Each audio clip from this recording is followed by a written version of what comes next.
ngeen dal te bàyyi wax ji parce que li may wax dafa am solo may ngeen ma ko bi campagne bi démarré ba léegi Pastef pour un parti qui est au pouvoir a été un parti plus que responsable. ñetti agression def nañ ko Pastef premier jour campagne bi agressé nañ Pastef à Dakar ñu doxaat tuuti ñu agressé Pastef à Koungheul ba damm loxo kenn ci leader yi muy Malick Gakou tey ñu attaqué waat Pastef à Saint-Louis ak ay paaka ay jaasi ay grenade lacrymogène ba gaañ fa ay xale lii nag responsabilité état bi la parce que réew mi dafa changé man maay premier ministre du Sénégal man am naa sañ-sañu en tant que premier ministre ma joxe ay ndigal jox ko ministre de l'intérieur jox ko ministre de la justice parce que ministre de la justice c'est une autorité politique c'est pas une autorité judiciaire bu kenn gëmloo nit ñi monsieur le ministre de la justice dafa am indépendance mënuñu koo def loolu man su ma nee ministre de la justice poursuivre Déthié amul sañ-sañ bañ a woo procureur général kooku woo procureur pour ñu poursuivre Déthié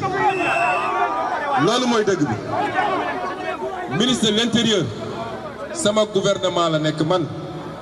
ñoom ñëpp maa leen consulter proposer ko président de la république mu valider loolu mooy gouvernement du Sénégal kon déglu leen ma bu baax li may wax liy wane ni réew mi am na soppi mooy man bi campagne commencé ba léegi woo ma ministre de l'intérieur en tant que premier ministre woo ma ministre de la justice en tant que premier ministre waaye en tant que candidat woo naa leen début campagne bi laa woo ministre de l'intérieur ne ko Barthélémy Diaz jënd na ay ngànnaay déglu leen ma rek déglu leen ma non déglu leen ma s'il vous plaît déglu leen ma li may wax dafa am solo il faut ngeen di déglu yenn saa yi su ngeen animé rek day yàq li may wax nee leen tekk rek suñu paree nañu animé début campagne bi laa woo ministre de l'intérieur ne ko ci information yu wér kéng Barthélémy Diaz jënd na ay ngànnaay jënd na ay grenade jënd na ay fusil à pompe jënd na ay jaasi te fas yéenewul lu dul di essayer attaquer ay convoi Pastef man nag c'est le candidat tête de liste Ousmane Sonko moo la woo jëlal say matuwaay pour loolu ñu régler ko rapidement agression bi njëkk am premier jour campagne ma woowaat ko en tant que candidat wax ko li ma koy wax woo ministre de la justice en tant que candidat wax leen li ma leen di wax ñu toog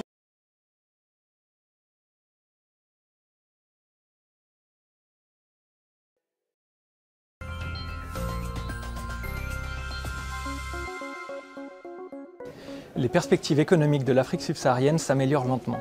grâce en partie à des réformes difficiles qui commencent à porter leurs fruits. Mais la région doit encore faire face à des défis considérables. La croissance restera limitée en 2024, à 3,6%,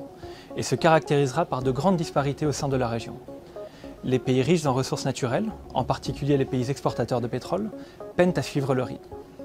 En 2025, la croissance devrait modérément s'accélérer, à 4,2%. Parmi les points plus positifs, l'inflation a été ramenée dans sa fourchette cible dans environ la moitié des pays de la région, sous l'effet du resserrement des politiques monétaires. Les efforts déployés pour résorber les déficits publics et gérer la dette se révèlent également payants dans de nombreux pays.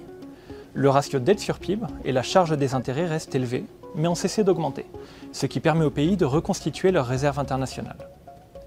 En dépit de ces améliorations, le coût du service de la dette soustrait des ressources qui pourraient être consacrées à des programmes de dépenses indispensables pour répondre aux besoins de développement. De nombreux pays restent confrontés à une pénurie de financement et sont dans l'incapacité d'accéder au marché de capitaux ou d'emprunter à des taux abordables.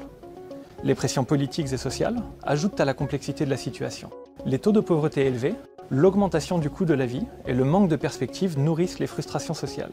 ce qui rend la mise en œuvre des réformes encore plus difficile. Dans ce contexte, les décideurs doivent se livrer à un véritable exercice d'équilibriste. Appliquer des réformes favorables à la croissance,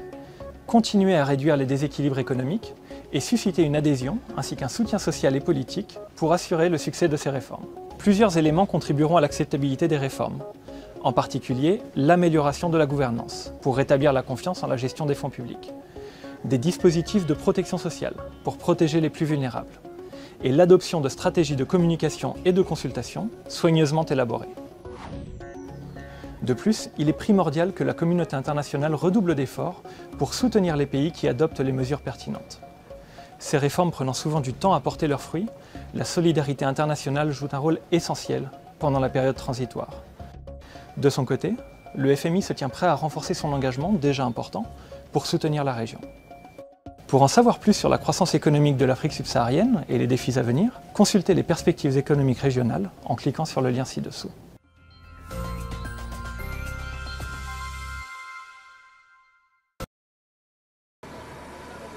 ñu toog seetaan mbir mi dem ñetti agression 0 arrestation loolu c'est la faillite de l'État et c'est le candidat qui parle dama bëgg ñu xam ni ñun dañuy gérer État ute na ak ñeneen ñi en tant que candidat l'État a failli à garantir la sécurité du parti PASTEF qui se trouve être le plus grand parti du Sénégal et qui peut régler lui-même ses problèmes te loolu du yoon ba tey jii fële ci Ndar parce que ñoom nee nañu romb nañu ab convoi mu am ñu yuuxu Sonko Assane Diouf wàcc ne ku fi wax Sonko ñu def la nangam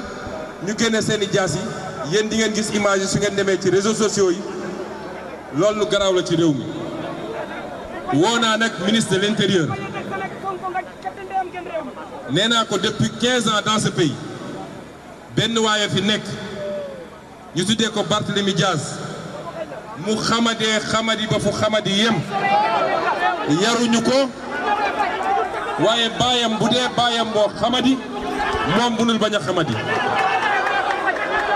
parce que na ngeen ma dégg bu baax parce que baayam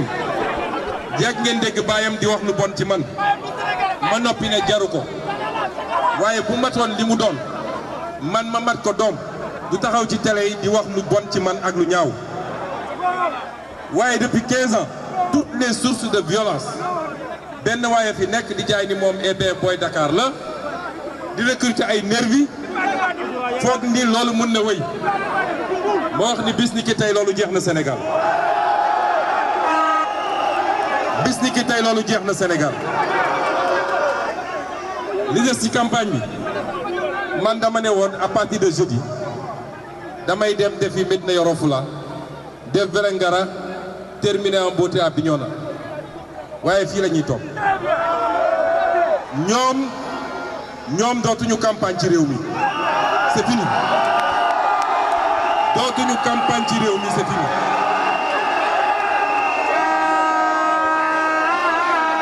gat sa jeexul ci réew mi de nekk ci nguur taxul ñu doon ay faiblard mais dootuñu nangu benn militant Pastef ñu koy jàmpaaka wala ñu koy dóor lacrymogène wala ñu koy gaañ parce que dans ce pays nag hypocrisie bi dafa bëgg éviter la justice des vainqueurs bu ñu yóbbu vers une justice contre les vainqueurs te loolu moo nekk di am ci réew mi toog nañu ñu commencé convoquer suñuy militants naan dañoo taal siège u jàmbur amuñu ci benn preuve ñuy convoquer suñu militant te jamono jooju la veille agressé nañ suñuy militant mais ba léegi arrêté guñu loolu mooy ban gestion. J'ai interpellé le président de la République ci boppam bëgg a wone ni réew mi changé na et bien nous sommes au-dessus de la mêlée on ne fait pas comme les autres ba ñuy jam suñuy nit chaque jour loolu duma ko nangul kenn président de la République sax duma ko nangul moo tax nag gat sa dellu si na li des ci campagne bi dégg leen ma bu baax parce que que ñoom la ñuy bëgg a prouver la ñu bëgg a def mooy gëm nañ ni ñoom ñàkk nañu ba noppi xam nañ ko léegi dañ jàpp ni suñ ñu poussé ba ñun ñu réagir sénégalais yi dañ naan ñoom ñoo def violence bi won ñu gannaaw waaye sénégalais yi mën nañu ràññee de ñun def nañu 10 ans d'opposition bañee ne ci opposition dañ ne ñun duñu mus a attaquer kenn waaye droit à la résistance la ñu mus a wax duñu attaquer kenn waaye duñu toog di seetaan kuy dal suñu kaw yéen ñëpp nag maa ngi leen di jox rendez-vous demain à Dakar Baobab la ñuy demee def suñu caravane Baobab buntu kër Barthélémy Dias la ñuy defee suñu caravane foofu laay defee sama déclaration. nee na dafa am kii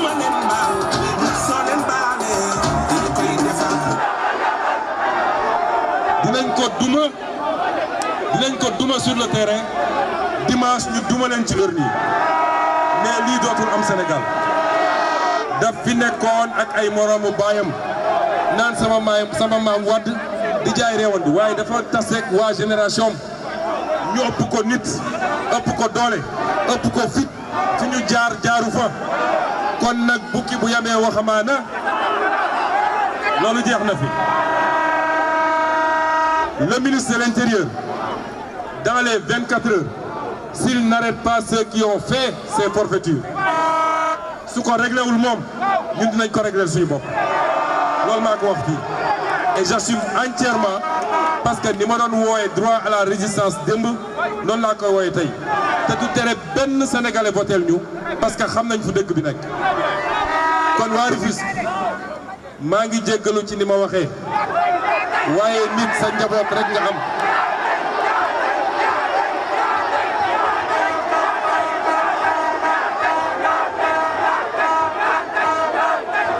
xam nga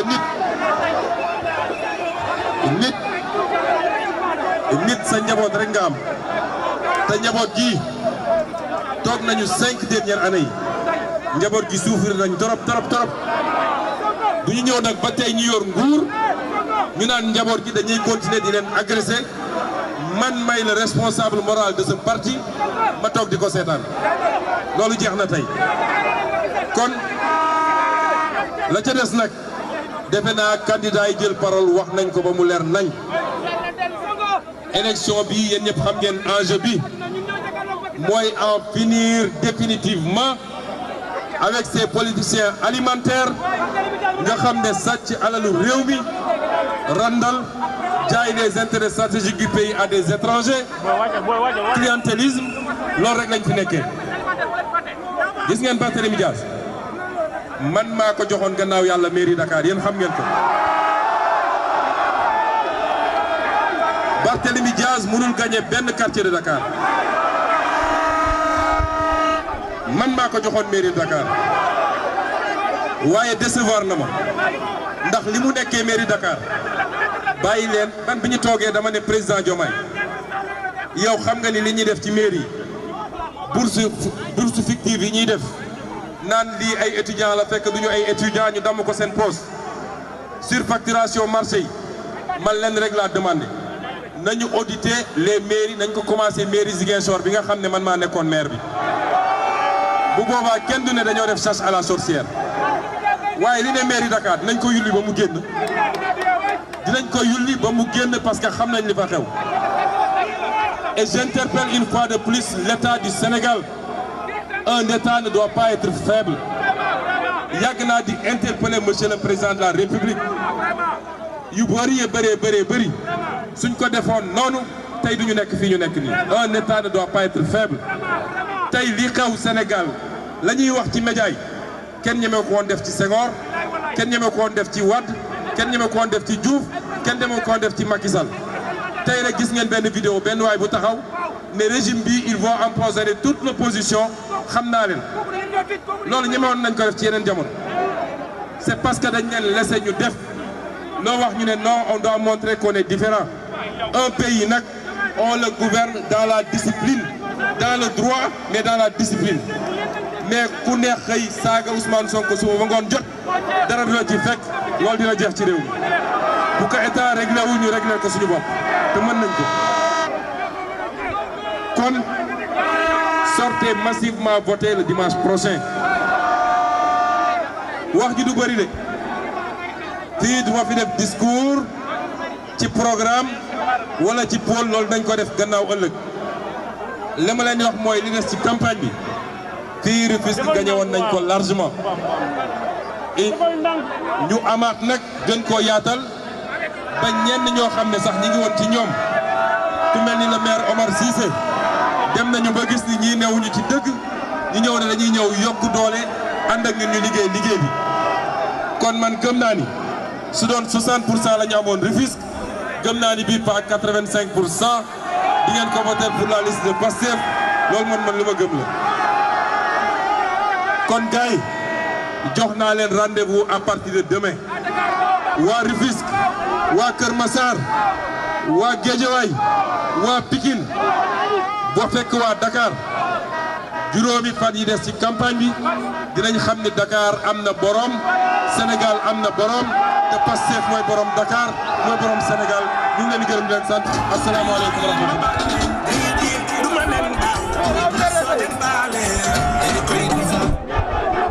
Voilà donc dégg ngeen li nga xamante ne moom mooy discours bi président Ousmane Sonko def jëmale ko ci li nga xam ne moom moo xew Saint-Louis en tout cas c'est vraiment dommage li nga xamante ne moom la ñu gis ci wàllu violence yi quand même parce que comme ni ma ko waxee rek faire la politique c'est pas égal à faire de la violence et que le ministre de l'Intérieur aussi doit prendre ses responsabilités quand même. lu ñu war a appliquer très rapidement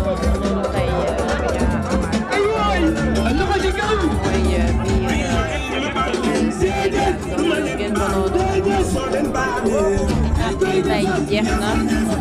loolu moo état bu Rufisque bi moom moo desoon ci li nga xamante ne moom kàddu yi nga xamante ne moom la président Ousmane Sonko